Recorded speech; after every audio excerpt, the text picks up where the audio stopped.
said, be brave, my son, I'll be home soon. The boy held on to hope till he got that awful news. And as they folded up the stars and stripes, 21 guns pointed towards the sky. As the shots rang out, he flinched a little each time. Then a soldier in his best dress walked up to him, and you know the rest. This show is brought to you by Operation Encore. Operation Encore is a 501c nonprofit that is helping change the lives of our veteran community. Let me tell you a little bit about what they do. They are helping veterans get into the music industry.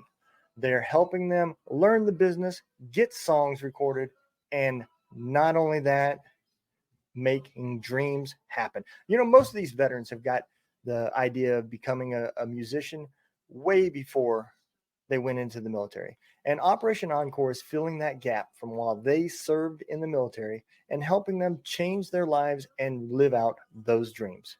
Operation Encore is a nonprofit. You can go to this link right there and click on it, give them a little help, hit that donate button, follow them, learn about all the great things that Operation Encore does for our veterans. Hey, welcome everybody to Spirits and Stories. This is your host, Donald Dunn. So everybody knows, man, I love dealing with the music side. It was our original program from our nonprofit, you know, with our radio station and everything else. And I got the opportunity to have a guest on, Mr. Ben OConnor. He is a recording music artist out of Jersey. He is also extremely patriotic. And his new song just released. It's on Spotify. You can check it out. We'll post the links and everything right here at the bottom. So tune in, enjoy, and let's bring on Mr. Ben OConnor. How's it going, brother? What's up, Donald? Good to be here. Thanks for taking some time. Hey, man, I appreciate it, man. I'm glad you guys came on because you're doing an amazing thing, and we'll get these links rolling. So let's back up a little bit. Let's find out a little bit about Mr. Ben OConnor. Where did the music come from? Well, first off, I think music started back when I was a little kid. We didn't have a computer in the house. We didn't have a way to look up lyrics or play anything instant. You had to have the CD, and kind of at the changeover. When I was growing up, we had the changeover of like the cassettes, the tape cassettes into the CDs. And so I remember my parents, you remember, right? Yep. And I thought it was a downgrade, to be honest. I mean, the tape decks, it was cool and everything, but the CDs would scratch all the time so easily that you would ruin it. But I remember having a CD of a Brad Paisley album. This was the very first memory I have of music. And my parents had this boom box, you could call it, this big stereo system, old style, just massive, huge thing, and sounded great. And I remember putting that CD in, and the song "Mud on the Tires." It just clicked, did something in my head as a little kid. And I just loved it. I got some big news. The bank finally came through, and I'm like, wow, there's a ringing of this beautiful song hit me. And I just remember sitting on the floor in front of the boombox, and I'm sitting there and I'm writing the lyrics of the song because I couldn't look it up. I didn't know all the words. I just wanted to sing along. So I sat in front of this stereo and wrote the words. And then, of course, I couldn't write as fast as the lyrics, so I had to keep hitting back, and must have took an hour. But that was kind of my first memory of music, and just really fond, good memory sitting on the floor of my family's living room. And I think that was the very first spark that I had for, wow, this is really cool. What is this? I'll tell you, man, you just brought back some memories because I remember the days of when you had your favorite song on the radio. And so you'd put a blank tape in and you hit play and record at the same time. So, yeah. And I'm a little bit older than you. So I actually do remember when I got old enough to start going to music stores and buying music. And the first album I bought was Michael Jackson's Thriller. and it was on Whoa. it was a record. It wasn't even cassette tape. All I had was a little record player. But yeah, after that, man, I was hooked, man. I all the way up through the CD era, I was going to the music store and buying CDs. And I don't even know that they got those anymore. I don't even think Walmart sells CDs anymore. But But isn't that a moment though for like everybody? I think everybody, for the most part, has a memory of their first chapter with music, their first door opening of, whoa, what the heck is this? It's a whole dimension of new feelings, and I don't know. I'm actually curious now. I want to ask more people. What was the first song you ever heard? What was the first time? What was that like? Yeah, I was when as far back as I can remember, man, I was a Fat Boys and Run DMC and let's see. I remember in high school, man, I had some 6x9s in the back window of my T-Bird, and I would be bouncing around the road to Baby Got Back.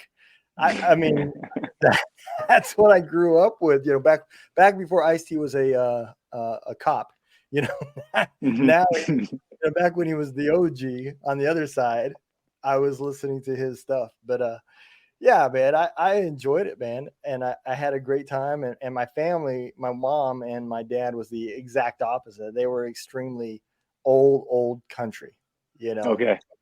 And so after I grew up and kind of matured, man, I kind of met in the middle, and I'm kind of more of like a Nickelback type rock.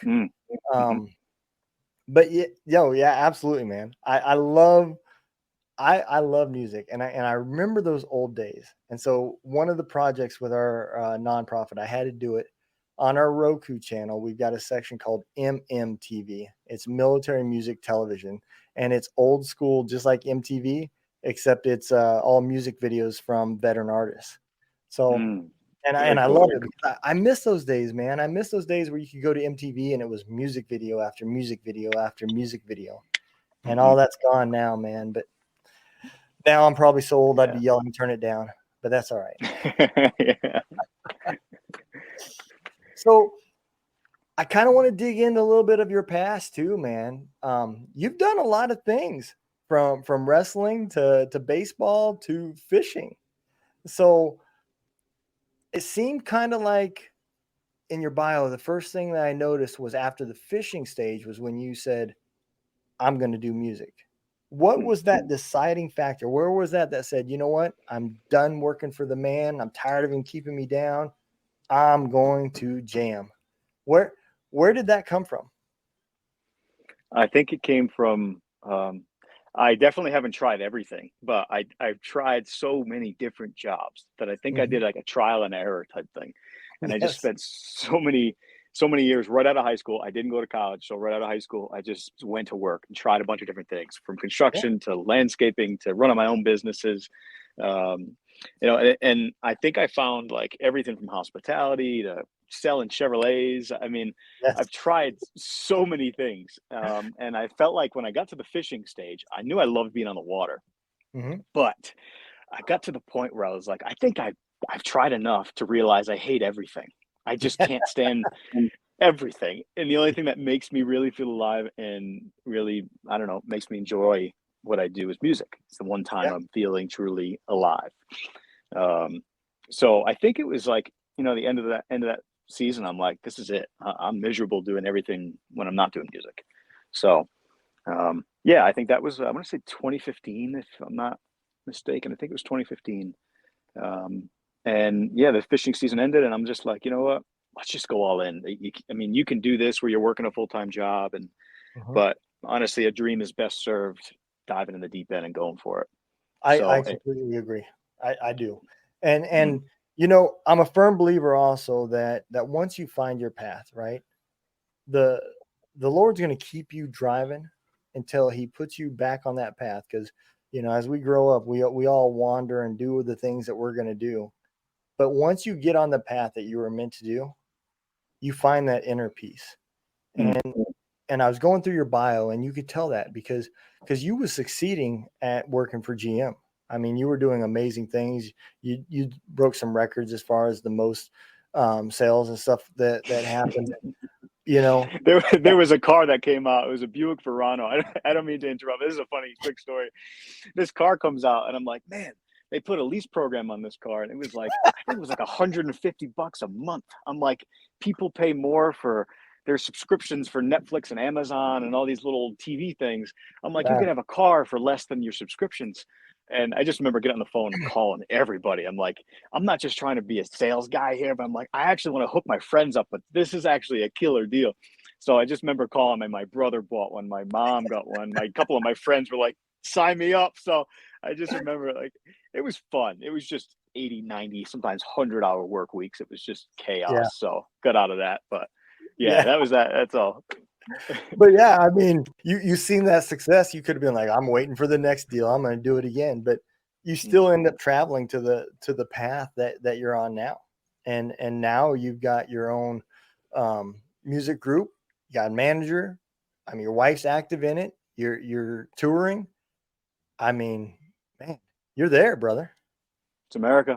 It's Yeah, just proof that anybody that says that dream is dead is not living it themselves, because it's alive. It's yeah, definitely and and we'll get into this more, but it's just what we talk about with our music is it's alive and well, and it's alive and well because of so many that have served. So it's like the best way to honor those who have served is to find what you're put here to do and just go after it. Just go after it. So yep. And that's kind of where I felt with my path, man. I retired out of the military in 2014. I tried my own business thing. Um, I had same issues that a lot of other veterans had, and now that I am trying to build this nonprofit and working with media to get veterans on the right path, I wanted something where we celebrated the wins, man. There's so many veterans that put their dreams on hold to become a soldier or an airman, a navyman, whatever, and when they get out of the military, whenever that is, they lose that time that everybody else was grinding and gigging and everything else working towards their goals. So when they come back out, it's twice as hard now. mm-hmm. And so I did something to kind of help them with our radio station that we created and our nonprofit that we're building. And it's helping podcasters, it's helping musicians, it's helping authors. But the biggest key to that, man, is the fact that they get to express themselves. They get to, that song that you heard at the intro, right, is one of my favorite songs because it reaches me. It's from Joe Allen Christie. It's called "Keep the Flag." I've never heard a song that represents the military ceremonial process of a funeral better than that song. And so that's why I play it. And I keep telling him all the time, somebody's going to hear that, and it's going to be on the radio. Other than my radio, it's going to be on a actual radio. And he doesn't, he's just real humble, but it's an amazing song. And I'd so love to hear it. I don't think I've heard it. yeah, absolutely, man. I'll send you the link to it for on his Spotify.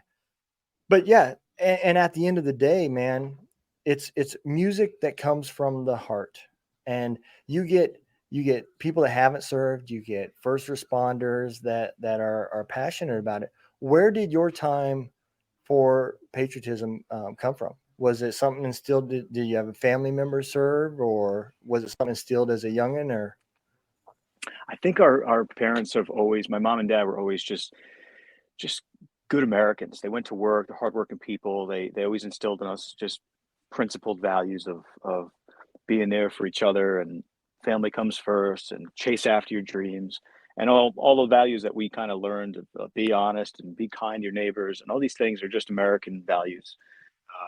So not just unique to us, but I think what was unique to us is that they really amplified that message to us, really instilled us to become part of a team, be better, and love your country. I mean, they definitely always had an American flag out. It was always definitely a relevant thing. My parents or immediate relatives were not in the military, but my great uncle, which is my mom's uncle, was in World War II. Alfred Gilmet is his name, and he stormed the beaches of Normandy, fought the Battle of Bulge, and just the epitome of the American soldier, the American hero. And I just, I got the honor of meeting him. He came back home, went to work, hugged his wife, and said, "I don't want any sons." Spent the rest of his life working as a lineman for electrical company. Not a lineman for the football teams. People mix that up. He was tough and he was good and all that, but he wasn't that big. Yeah. So he shared some stories with us. My younger brother Zach and I and my mom remember being in their house one night, and he's sharing some stories. Really soft-spoken guy. No one in the family, or the extended family for that matter, knew the extent of his stories and what he had gone through and his loss and his experience. And he opened up. I mean, I was only a little kid at the time, but as I got older, I felt the weight of that, knowing that he didn't even share this stuff with his own daughters, with his own family. And so just me and my younger brother and my mom having these stories, it's like, I don't have a huge following, but I do have an amplifier. I do have a microphone, and I'd love to bring those stories that he told me out into this world now. To share that message. And that's what Nation That I Know, I think, holds, is stories from, we call him Uncle Tuffy. Stories from Uncle Tuffy and so many veterans like yourself. When we go on the road and we talk to people and we find out what they've gone through or how they've overcome their struggles. So many of those words, those stories are in this song.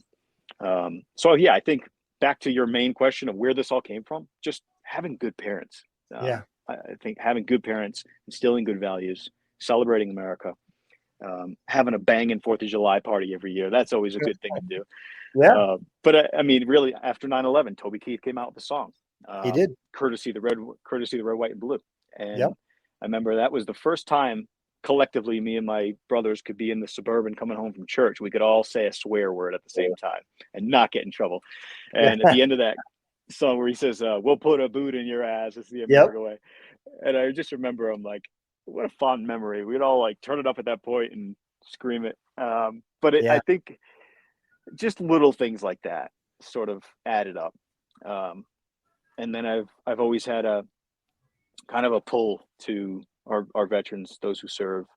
And I think really what made it very personal is those stories, those couple of times hearing stories from our Uncle Tuffy. So I'm going to tell you, man, and I think most people in the veteran community would agree with me. World War II was multiple things. It was men of men. I mean, these were real men that did what they did. It was also the last war that we fought for a cause. There was a real reason for that war. And since then, there has not been. Vietnam, Korea, our war that we just spent 20 years in. All these are political wars. And if you watch the beginning of Band of Brothers, there's a interview in one of the episodes. I can't remember which number it is, but the guy said something to me that really hit me. They asked him, how come he doesn't have PTSD, or did you have PTSD?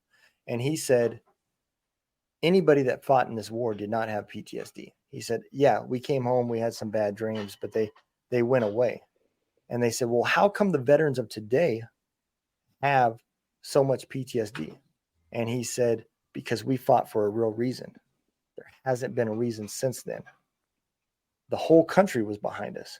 If you were not fighting, you were building something so we could fight. And it was amazing, man. I thought about that. And I was like, I don't know how much he's accurate as far as the reason for the PTSD, but he is accurate about the fact that that was the last war. So I have a lot of respect for anybody that fought in World War I, World War II, because those were very, very tough, grueling wars, as well as Vietnam. The difference is it was also a political war.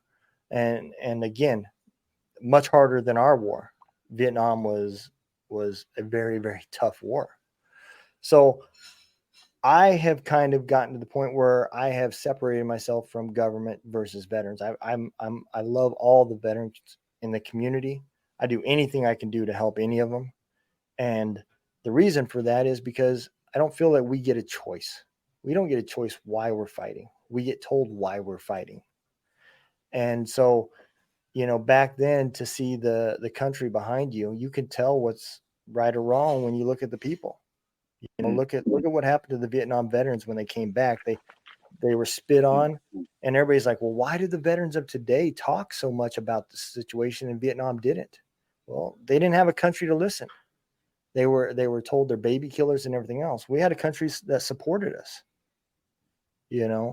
so it makes it easier to talk about it. I wouldn't talk about it either if every time I said something I got spit on. So to hear people singing songs about what we do and the fact that our country is behind us, I love that.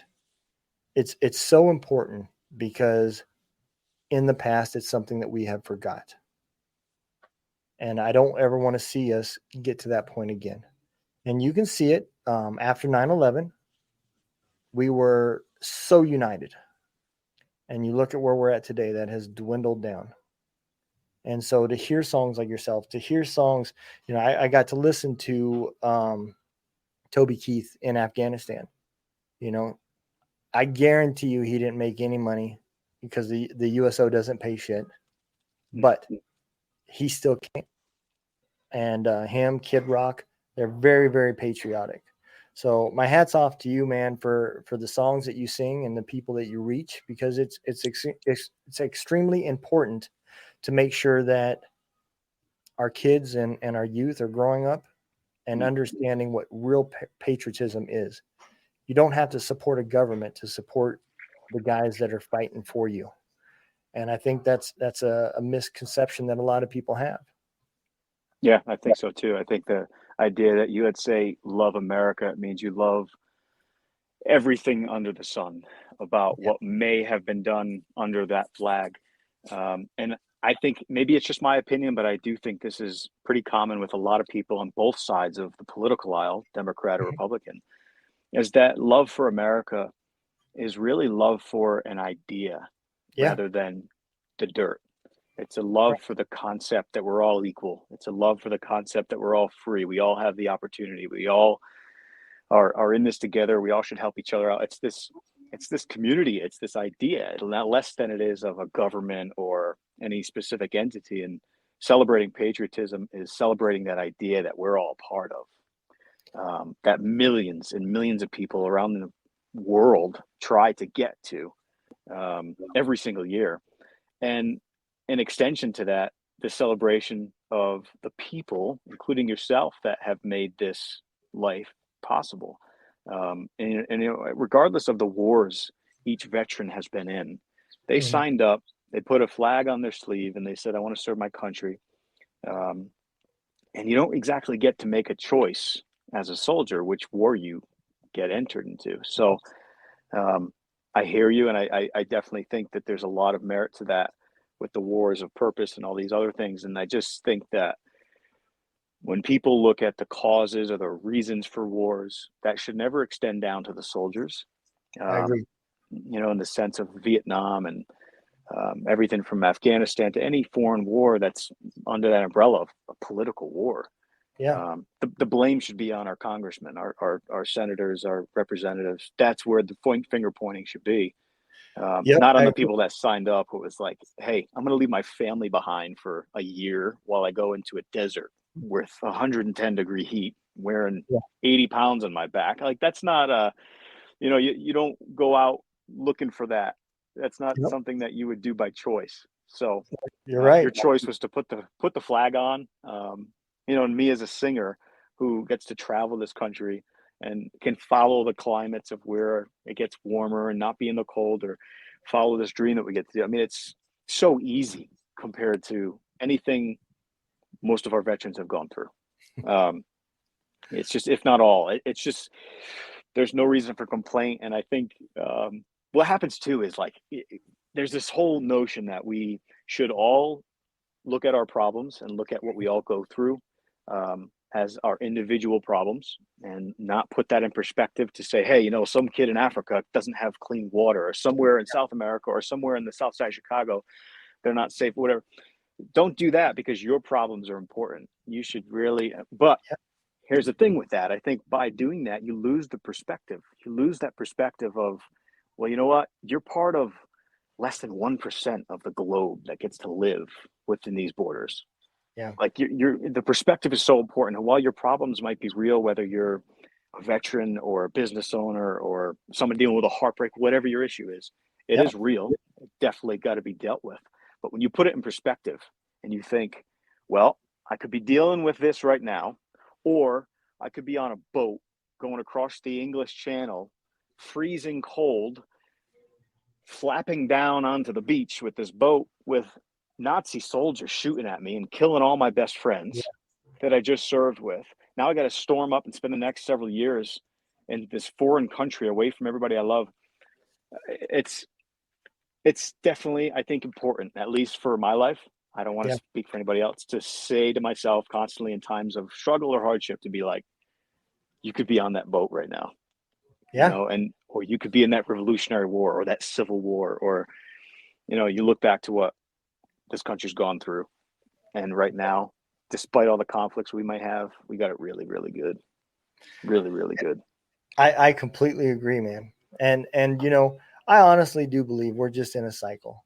I've always said that tough men make easy times makes hard men, and that cycle just continues around and around. And if you go back in our time, you'll see that things got better, people got weaker. Then something happened, people had to toughen up. We're nothing now compared to the Great Depression. You go back to those people, man. They knew what it was to work. Right.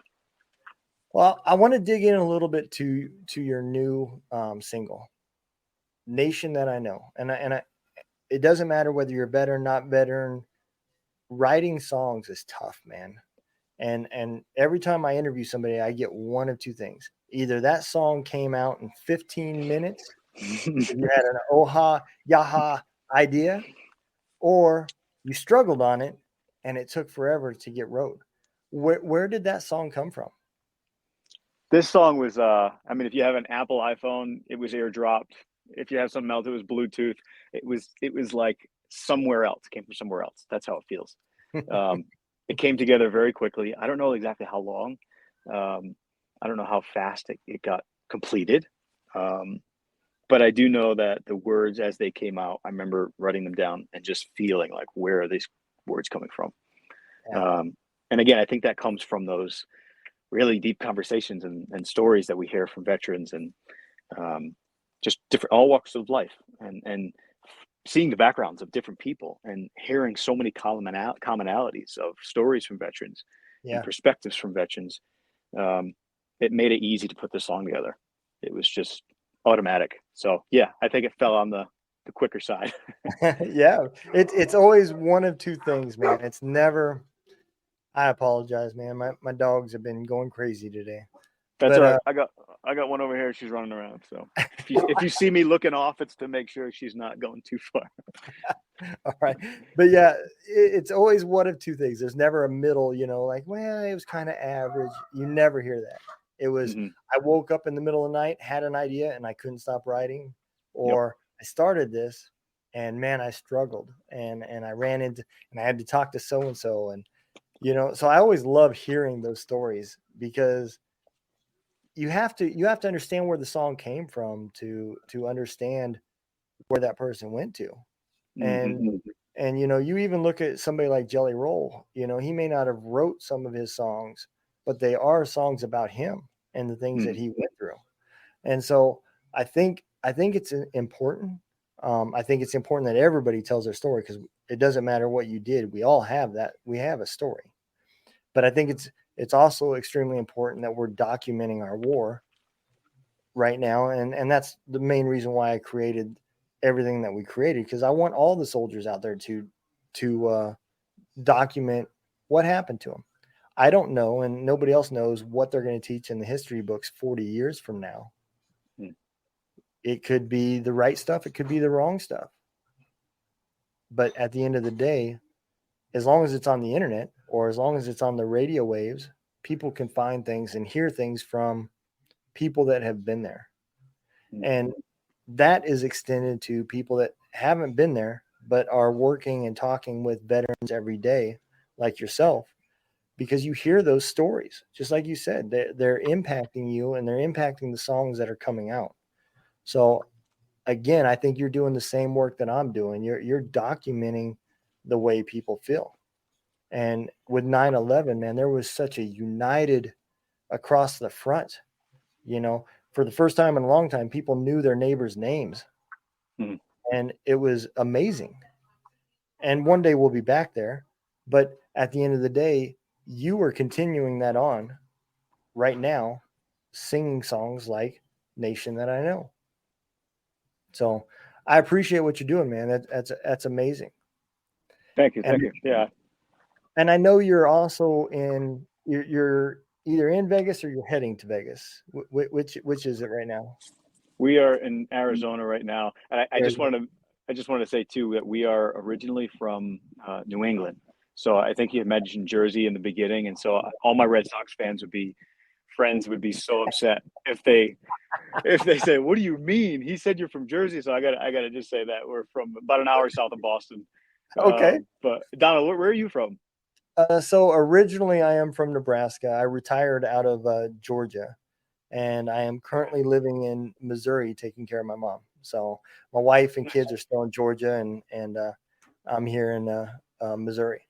But I actually, when I got out, I owned a trucking company, so I delivered to a town quite frequently, way more frequently than I wanted to go, called Quincy, and delivered some sort of polymer. I was a bulk chemical company that I was pulling trailers for. But Mhm.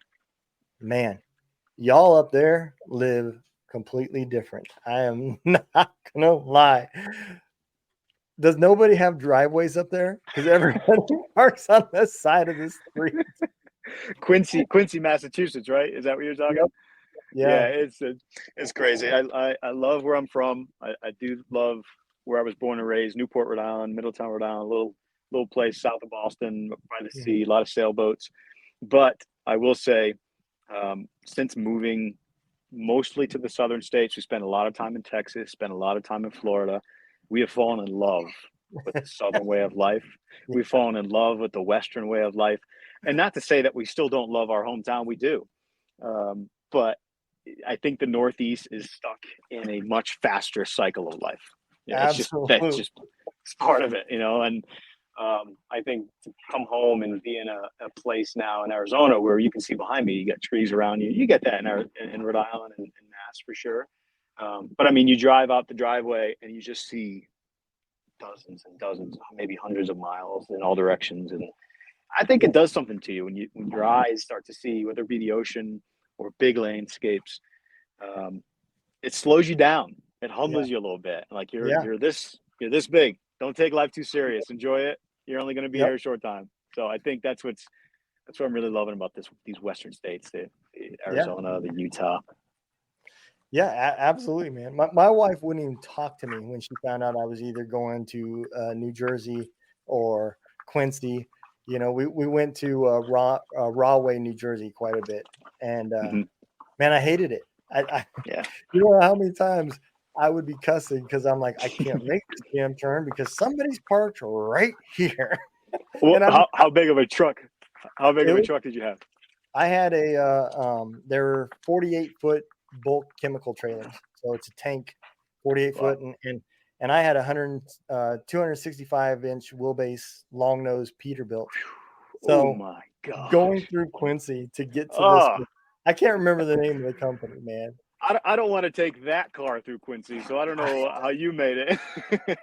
You have to knock on doors and be like, "Do you owe that car? Do you own that Yeah. car? You know, can you move the damn car?" Yeah. Well, I mean, that whole part of the country too. What I love about Boston, what I love about Newport, where I'm from, is the history and the depth of what happened in those founding colonies, Yeah, really. yeah, I mean, the roads were not built for the cars. They're not built for I mean, they're built for horses and carriages. They're not built for it. So it's so cool to see how over time, I will say the Newport, Rhode Island is probably among the best in the whole country in all of our travels, at preserving the history that took place there. during the American Revolution, when Rochambeau and the French army came, or Navy, I should say, came to our shores to help with Washington's advance, eventually leading to Yorktown. If it wasn't for the landing of Rochambeau in Newport, Rhode Island, Yorktown and the victory with Washington against Cornwallis would have never happened. Yeah. And there's many events that we could say that would have caused it not to go the way it did. But when you look at places that huge things took place in, huge historical happenings, man, it is really up to all of us to go to our council members, go to our city halls, and make sure that these parks, these buildings, these places don't get just paved over, because that goes back to what you were just saying, is making sure the next generation is informed, is enthusiastic about our history, where we come from. So yeah, preserving is a huge part of that. I think if we get rid of our old buildings, our old statues, our old, whether they're good or bad, we need to keep a presence to remember, so that we don't do the same nonsense all over again. Yeah. And you know, I don't care where you hear everybody talk about different areas and so forth, but I don't care where you come from. There's a bit of toughness from each area. You go out west. I know, as a truck driver, man, I'd go out west hauling one tank with bulk chemicals, getting passed by a guy pulling 3 oil tanks. And I'm like, there's no way in hell I do that, you know? And so there is a different toughness, man. And there's a toughness up north, just like anywhere else. The fishing that happens up there, that shit's not easy. It gets cold up there. Yeah. And those people are out there making a living. So, you know, everywhere you go, that's the thing that made America, man, is that grit. And that's the one thing, no matter where you're at, we all have it. Maybe in one way or the other, but we all do have it. The other song I wanted to talk about is a song called Liberty. Where did this song come from? Hot button topic. This song came from halfway through the pandemic, and reflecting on what makes this country what it is. Sitting in quarantine in the state that I was in was Rhode Island, and being told that music is not allowed right now. And in the beginning, that's perfectly understood. But when it got extended to 2 years, 2.5 years, and you go 2 states over and you can do whatever you want, and you come back to this state and now you can't do anything. So it came from reflecting on a lot of the decisions that were made throughout the country over the last 4 years or so. And then kind of digging into what our government really is supposed to do, what makes America different. And I think what makes this place the most different, because a lot of people will say, well, France is free, and Germany today is free, and the UK is free, and Australia is free. So what makes America so special? And I think what people forget is that we're not a quote unquote democracy. That's not what this is. We're a constitutional republic, and a constitutional republic approaches governing in a way that balances equally the populace, everybody, so to say, and the individual. So in a democracy, you're more often to weigh towards the side of the general population, to say this is what's best for everybody, so we must do all of this. Where in America, what makes us very, very different from the rest of the world is that constitutional republic definition, which is your individual liberties must be weighed equally with the general population. It cannot be one side or the other. And I think what happened during COVID, not to get too political, was that we forgot that. We forgot to say, you know, we have to not just mandate, lock people up, do all these crazy things, but we have to keep our heads in a place where what's best for the individual, what's best for the general population. We need to find a solution in between. We need to get our houses of Congress in order. We need to get our local Senate and our local House of Representatives in order, so that if we're going to mandate anything, it must be done through the proper channels. And we lost sight of that. At least in the state of Rhode Island, my home state. big time. And it caused me to move. It caused me to have to leave because it got to the point where I was no longer allowed to do what I do to make money, Yeah. to survive. So I had to move.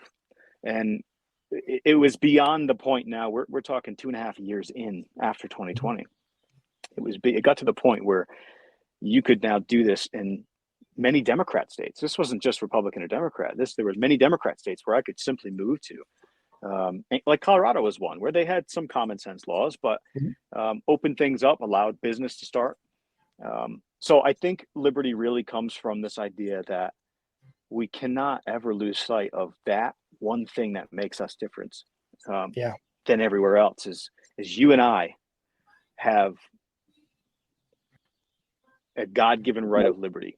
And that's recognized in this country more so than anywhere else. And that's not to say, well, hey, if there's a horrible outbreak of something, you can just go and spit on everybody's faces and do whatever you need to. I mean, that's not what I'm saying. I'm saying a common sense approach, using government like it should be, not just signing executive orders, but using government, taking votes on things, and doing it the proper way and weighing our individual liberty with the common good. So that's where that song came from. I think it came from that frustration, that very, very scary, questionable time of which way is this country going to go right now? And then reflecting back on so many people that put their lives on the line to give us what we have. So I don't know if you realize it or not, but you just sent a bunch of 19-year-olds to the medicine cabinet because you just blew their mind. So they're all reaching for ibuprofen right now.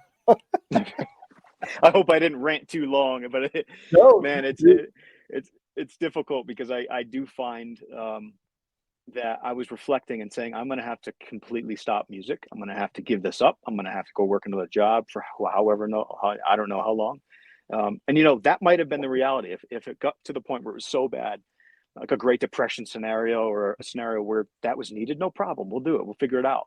But this was a synthetic approach. This was a government overreaching its power, a government overreacting and not following proper science. And we know that now. And all the while, certain states were doing what they were doing. And you could follow other states, not just Florida, Texas, not just them, but a lot of independent and leaning Democrat states, including Pennsylvania, Maryland. They were a little too strong, but even they relaxed before Rhode Island. So it's definitely, I think, it's very telling where we're at right now in this country, showing us what's happening and what type of elected officials we're living with. So I think it's definitely important that we don't forget that when elections come up, and the answer isn't just red or blue. The answer is to see how these people handled, what were they voting for? In Rhode Island, we actually had Congress members in Rhode Island that were voting to fine and double tax people if they did not get 2 vaccination shots. And it's like now you're financially burdening individuals that may not want it for a multitude of reasons. And those Congress people violated. And Rhode Island is the founding state when it comes to individual liberty. It's the religious freedom state. It's Roger Williams. I mean, anybody who understands Rhode Island, it's the first Jewish synagogue. It's the first Baptist church. It's founded on individual liberty more so than any other colony at the time. And Rhode Island went belly up on that whole idea. So I think it's not just a Republican or Democrat. There were a lot of good Democrats at the helm as well in their states. But I think we need to take a hard look come November and remember what happened. And that's I think that's, without ranting any longer, I think that's the purpose for liberty, to make us realize that this is very special. It's like a glass ball that we're holding, and that glass ball is called liberty, and we better not drop it because it goes quick. I'm gonna tell you, man, easy times also makes weak leaders. And we had a good run for a while, and now we're living with what people grew up with, easy times, and they're being forced to have to make hard decisions because we're turning into hard times. And where I adopted this thought process, I didn't create the acronym, somebody else did, but I listened to a episode from the Sean Ryan show. He had a Marine sniper on there that was at Abbey Gate when we pulled out of Afghanistan, and he got hit with 150 ball bearings. He's missing, and I may have it backwards, but I'm pretty sure it's his left arm and right leg. And I knew it was bad, man, but I did not know to what extent. And in his statement on the podcast, and he'll be testifying at Congress when that hearing comes about, but he said that they knew 2 to 3 days ahead of time what the bomber looked like, what the bomber's handler looked like, and he identified the bomber. And he radioed over to the British. There was a British group right next to their gate, and they identified the bomber. He then called the battalion commander down there, and he identified the bomber. And then when he asked permission to fire, the battalion commander said, "I can't give that to you." And he said, "Who can?" He said, "I don't know." And it wasn't 24 hours later that the bomb went off and killed 13 soldiers. And that's why I say we're living in a world of weak leadership. You know, everybody's afraid to make the wrong decision, so they're not making any decision. And that's the worst thing that can happen. So I do believe that acronym's got a lot of truth to it. I don't know where America goes. I mean, you'd have to have a crystal ball, but I do have faith that the people, with as much grit as we have, it'll come back. You know, we just need some hard times to build some hard men. That's what it's going to take. Yeah, and I don't want to believe that it's going to take tragedy like we've seen in the past to bring people together. I don't believe that. I think we are actually in a time where a generation that's coming up are thinking to themselves, this is madness, that we only have two choices when we have to vote for our president, that we have two sides or two teams to pick from. I mean, we're supposed to be one team, and we should be objectively like debating each other. When you see a presidential debate, it's almost like a roast. It's less of a debate and it's more like a roast. It is wildly cinematic. It's wildly entertaining. It's better than any TV show could script. And so why would they change that? It sells. Everybody wants to tune in and watch the debate. It's funny. You know, it's actually funny. It is. So, but I think the generation that's coming up is looking at this whole thing that we're in, and I think we're all starting to self-reflect. We're looking at the mirror now. We've got some downtime, right? There's no crazy war that America is in with boots on the ground currently.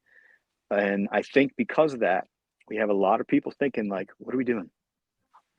Where's the ship heading? What are we doing here? Yep.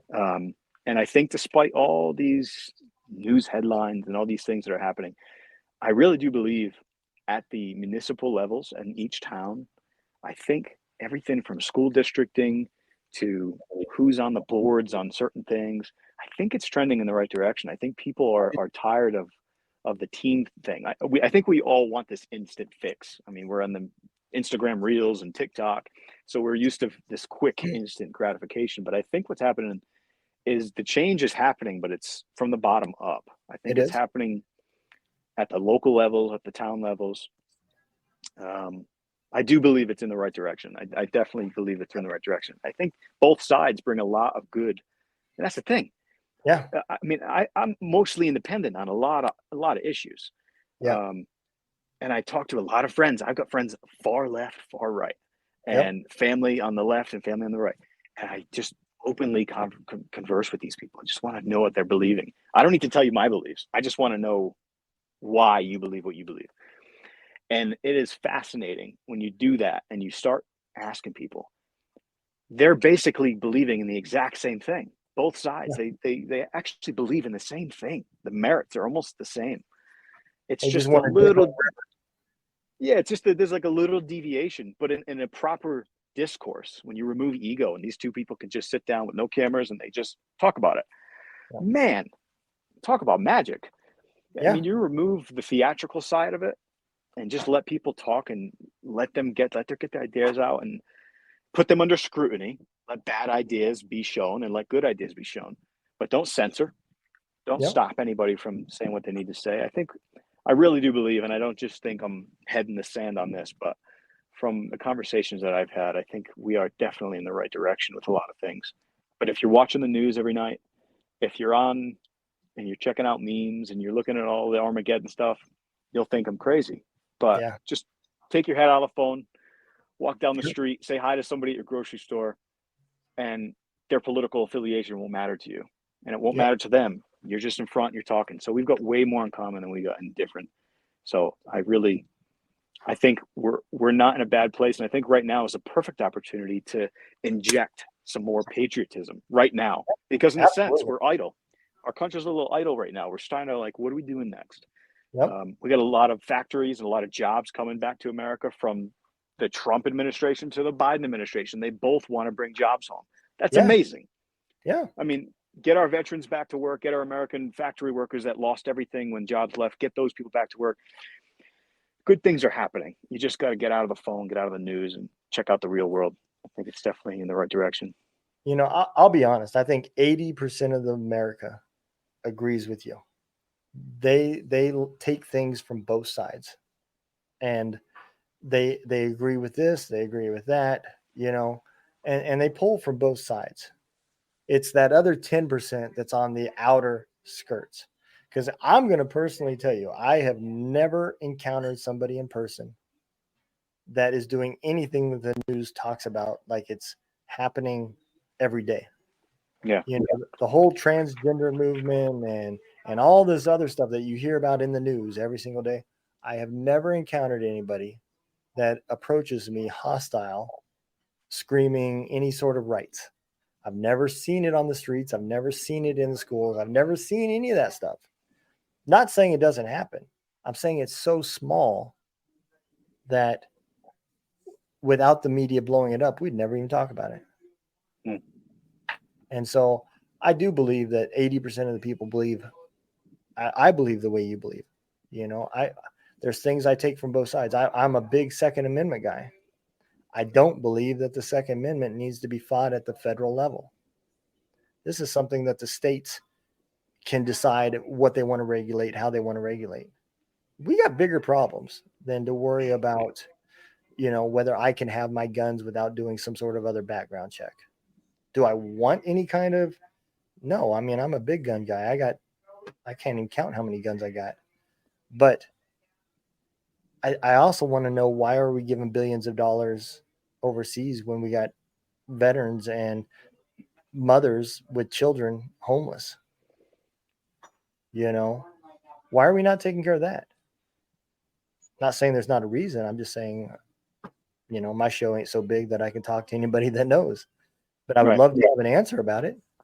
Mm. You know, and I think those kind of things are the bigger part of the problem. You know, we need to look at what is it that we want the federal government to work on. They work for us. Mm. You know, there's some things that the states need to handle. COVID was not one of them. That's the reason why we got 52 different laws violating our rights, you know, and then it turned political. Some states took advantage of it. Look how lenient we are. Move to us. Now we got a bunch of money coming in. How many people left California and moved to Austin, Texas? Mm. You know, and so there was always agendas, you know, and I don't want to get into the politics and everything, but I do agree with you. I agree with you 100%. And I think 80% of America does too. And I do agree that it is better now than it was a year ago. It was definitely better than it was 2 years ago. And so I think we're growing. I do think that we're coming together, you know. So I don't know who that's the reason of, but it is happening. And I think that's important. I think it might be the reason of the leaders of Democrats and leaders of Republicans. That's the reason why we're actually coming together. Yeah. It's because we're getting so sick of the two paths. We're like, these guys are crazy. Why are they? I agree with that, but that's a little too far. And I agree with that, but that's a little too far. And then you come down to the ground level. And like you said, 80% of America is just down here looking up and being like, we don't like either of our choices. Yeah. So can we fix this somehow? I think we're in the right direction. I do too. And you see it, like you said, with the congressman. There's people swapping sides back and forth, and there's a lot of Republican ones that Democrats are agreeing with, and there's a lot of Democrat stuff that Republicans are agreeing with. They're just not the ones that are in the spotlight. They're not the Secretary of the State and the spokesman and all these people that you hear the news talking about. But the lower end congressmen and senators, I do agree. They are part of that 80% of America. So, well, I think sadly too, it doesn't really sell in the media when in that whole thing. Like if let's say they share the news, let's just say California, for example, passes a bill that's going to provide proper funding to veteran housing to make sure that if a veteran needs a place to stay, needs a place to live and transition when they come home, or if they're going through a rough time, if their house needs work and they don't have enough funding to support it. I think I'm a believer that a veteran should never have to worry about where they live for the rest of their life. Somebody that served this country should have a place to live. And so if a bill goes through in California where they're going to allocate $100 billion at the state level to provide housing and home repairs and things like that to our nation's veterans, I don't necessarily know if the national news media would jump on that story, because it just doesn't sound with like a lot of glitz. Me and you could come up with a way to make that sound amazing. We don't really need to do too much. I think a lot of people would want to hear that. Yeah. But they want to share the story of a senator arguing some crazy outlandish thing on the House floor or the Senate floor to just get you and I's blood boiling, the left or the right, whoever. They want to get us upset. So that's what's on the news. When you're watching, they're just in the business of getting you upset. So again, turn it off. Don't put head in the sand, but just be in the real world. That's all. I agree, brother. So I know we're getting to the top of the hour. I want to dig into a little bit about the nonprofit that reached out to me and told me about you.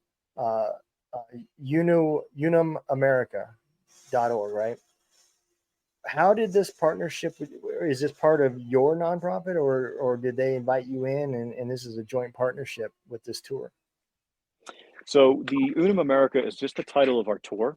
Okay. And we're pairing this up with Rebuilding Together, which is a national nonprofit with local affiliates in cities across America.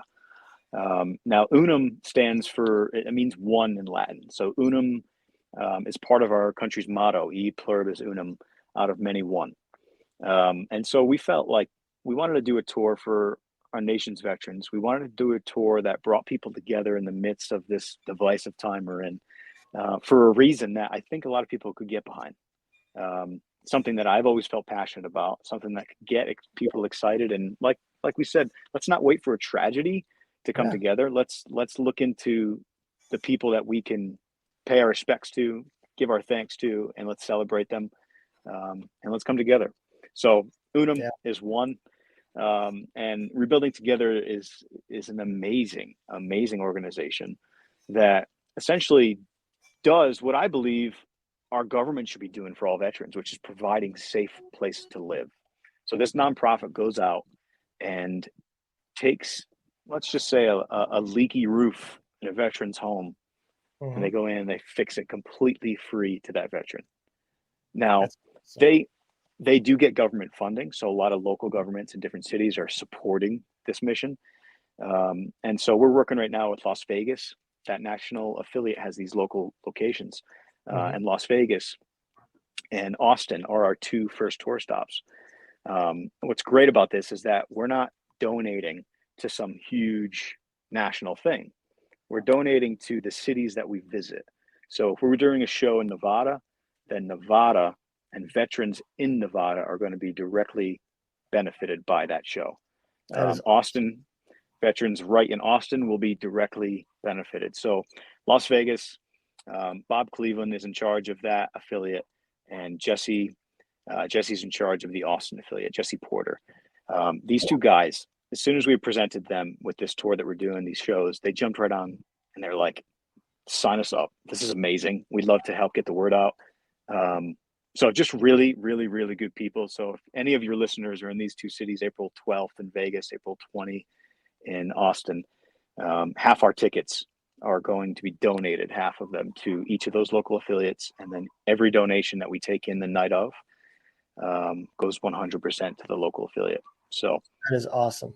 And it's I been a will lot of make fun. sure if anybody forgets or not sure about the website, I will make sure that on my website, I post all the tour dates and locations so that everybody knows where they can find it and plan in advance.